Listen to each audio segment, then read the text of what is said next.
Good morning, all of you. I am Manish Srivastav, Assistant Professor, SR Institute of Management and Technology. Today, my topic is uh, difference between entrepreneur and entrepreneur. Entrepreneur, who is a risk bearer, innovator, organizer, and a new business venture creator, and entrepreneur is a employee and worker of any organization. So here is a some parameters for the difference between entrepreneur and entrepreneur. First one is status. And entrepreneur is the owner of the business, या head of the business, या boss of the business. Then entrepreneur is an employee of the business. Then second parameter is entrepreneur raises the requisite capital himself. Entrepreneur जितनी भी ज़रूरत होती capital की खुद वो develop करता है. Then entrepreneur does not raise any types of capital. He is the worker and employee of the organization, so he does not develop any types of capital. Then third parameter is freedom. Entrepreneurs works independently. Entrepreneurs खुद अपने according किसी पर वो dependent नहीं होते, अपने according वो चीज़ों को डेवलप करते हैं. एंटरप्रेन्योर इज सेमी इंडिपेंडेंटली, वो एंटरप्रेन्योर पर डेवलप होते हैं. Then fourth parameter is risk taking capacity. Entrepreneur is one who bears full risk of his business. Entrepreneur अपने बिजनेस में पूरा रिस्क बियर करते हैं, जितनी भी प्रॉब्लम्स होती हैं खुद वो फेस करते हैं. Entrepreneur does not bear any types of risk in business.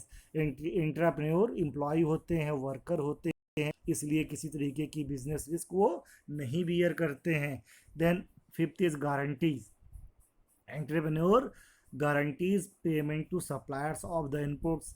तो जितने भी इनपुट्स होते हैं, जितने भी land, labour, building, machinery, capital, technology, तो जितनी भी चीज़ इसके लिए वो खुद लायबल होते हैं, जिम्मेदार होते हैं. गारंटी होती है उनको पेमेंट करना ही करना है. Then entrepreneur no such guarantee is required to be given by the entrepreneur. अब कोई भी गारंटी इनको रिक्वायर्ड नहीं होती है. He is a worker and employ of an organisation. Next rules and norms. Next parameter है एंटरप्रेन्योर्स ऑपरेट्स इंडिपेंडेंटली. पूरे business को खुद अकेले वो ऑपरेट करते हैं. Then entrepreneur operates from within the organisation according to scenario of the organisation. वो entrepreneur business को ऑर्गेनाइज करते हैं. Then next topic is growth of small scale industry. Then next topic हम लोग डिस्कस करें तो growth of small scale industry. तो the small scale sector has acquired a prominent place in the socio-economic development in India. Small scale sector एक ऐसा sector है जो ज़्यादा से ज़्यादा पूरे ओवरऑल इंडिया के डेवलपमेंट में उसका बहुत बड़ा रोल, फुर्तीला तेज तर्रार रोल होता है development of a particular country like India. क्योंकि भारत गाँव का देश है और पूरे इंडिया में किसानों का देश है, और पूरे इंडिया में बहुत सारे गांव हैं और किसान हैं. तो हर आदमी अगर कुछ ना कुछ डेवलप करेगा तो ऑब्वियस सी बात पूरी कंट्री का डेवलपमेंट होगा. Then small business is the seed bed source of growth of development. Small business क्या है? छोटा बिजनेस, क्योंकि कम पैसे में कम लागत में शुरू हो जाता है, इसलिए that is the source of growth of development. हर आदमी के पास एक बड़ी मात्रा में कैपिटल नहीं है कि बहुत ज़्यादा पैसा लगा के वो बिज़नेस को डेवलप करे. छोटे छोटे रूप में वो बिज़नेस को इस्टेब्लिश कर लेते हैं, देन प्रोडक्ट प्रोड्यूस करना शुरू कर देते हैं. इससे इंडिया का डेवलपमेंट होता है. Then third, young dynamic people having confidence in the themselves. जो यंग डायनेमिक पीपल होते हैं उनके पास कॉन्फिडेंस होता है, उनके पास एनर्जी होती है, उनके पास पोटेंशियल होता है, कैलिबर होता है, ताकि वो प्रॉपर तरीके से चीज़ों को डेवलप कर सकें। Can try new ideas, launching micro and small enterprise, नए नए आइडियाज़ डेवलप करते हैं और micro and small enterprise develop कर सकते हैं। Then definition of small scale industry. अब आइए हम बात करेंगे डिफिनीशन की स्मॉल स्केल इंडस्ट्री की। तो small scale industry are as follows, there are the industrial undertakings having fixed investment in the plant and machinery were held and ownership purchase basis not exceeding limit ₹5 crore। ये SSI के लिए criteria है कि जो भी चीज़ें आपको develop करना है according to rules of the government, 5 crore, 1 lakh से लेके 5 करोड़ के अंदर या 50,000 से लेके 5 करोड़ के अंदर जितनी भी चीज़ें आप प्रॉपर तरीके से डेवलप कर सकते हो। तो these industries are small is number of the employees and employment capital. कैसे जानेंगे इनको हम? नंबर ऑफ एम्प्लॉयज़ कितने हैं और नंबर ऑफ कैपिटल पैसा कितना लगाया गया है, उसके बिहार पर इनको हम समझेंगे। Most of the work is done by man power, small machines and tools. In the era of the SSI जो मोस्ट ऑफ द काम किसके द्वारा किया जाता है? आदमियों, मैन पावर के द्वारा किया जाता है, छोटी मशीन के द्वारा किया जाता है और टूल्स के द्वारा किया जाता है। Raw materials used are less than production is less than. थोड़ा थोड़ा रॉ मटेरियल यूज़ किया जाता है, थोड़ा थोड़ा प्रोडक्शन किया जाता है, ताकि SSI का जो ऑब्जेक्टिव है वो फुलफिल हो सके। They are scattered rural and urban areas and in private sector like cycle, TV, radio. ये बहुत ज़्यादा फैली हुई हैं, स्कैटर्ड हैं रूरल एरियाज़ में, पब्लिक एरियाज़ में, हर जगह स्कैटर किया गया, इनको फैलाया गया है। प्राइवेट सेक्टर में छोटे छोटे चीज़ें जो ये बनाती हैं। ओके, अब आगे हम बात करते हैं classification of small scale industries. तो कुछ पैरामीटर्स हैं क्लासिफिकेशन के स्मॉल स्केल इंडस्ट्रीज़ के। तो पहला types of industry, then investment limit, then remarks. तो there are mainly 7 types of industries हैं हमारे पास। पहली है स्मॉल स्केल इंडस्ट्री। अब इसके लिए जो इन्वेस्टमेंट क्राइटेरिया लिमिट रखी गई है maximum 5 crore. A limit enhanced by the micro small medium enterprise development act 2006 में एक्ट बना था, जिसके अकॉर्डिंग ये क्राइटेरिया रखा गया है for the SSI, for the development of the SSI in particular country like India. Second है एंसिलरी इंडस्ट्री, सहायक कंपनियां, इनके लिए भी 5 करोड़ क्राइटेरिया रखा गया है।